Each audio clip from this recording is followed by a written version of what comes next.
Polri bersama Bea Cukai membongkar dugaan pelanggaran ekspor turunan minyak sawit mentah atau crude palm oil.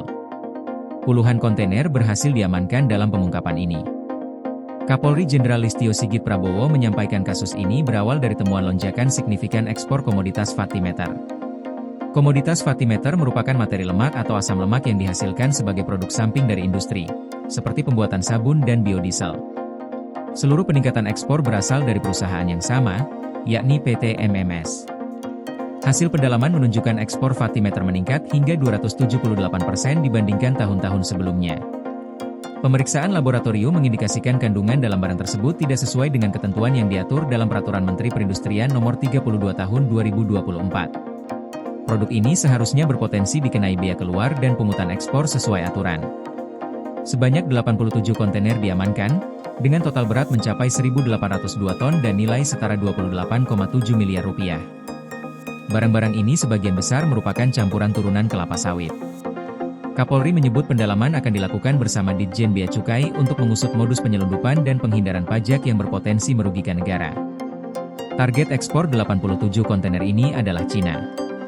Dokumen awal menyatakan berisi Fattimeter, namun hasil uji laboratorium mengungkap kandungan turunan CPO, yang seharusnya dikenai bea keluar.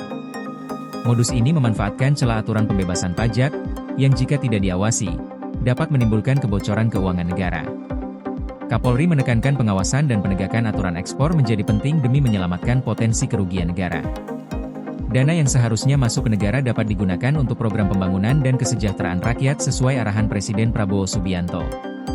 Polri akan terus mendalami kasus ini dan memeriksa kemungkinan perusahaan lain menggunakan modus serupa.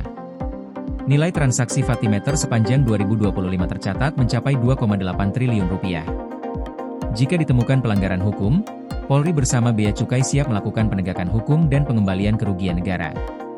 Pengembangan kasus ini menjadi bagian dari upaya memastikan pemasukan negara optimal, mengurangi potensi kebocoran, dan menindak pihak yang memanfaatkan celah aturan untuk menyelundupkan komoditas.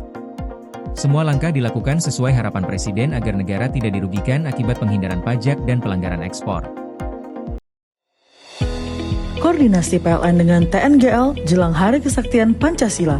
Listrik terbangun, alam tetap lestari. Panen perdana garam Aceh. PLN hadirkan energi untuk UMKM di momen menyambut Hari Kesaktian Pancasila.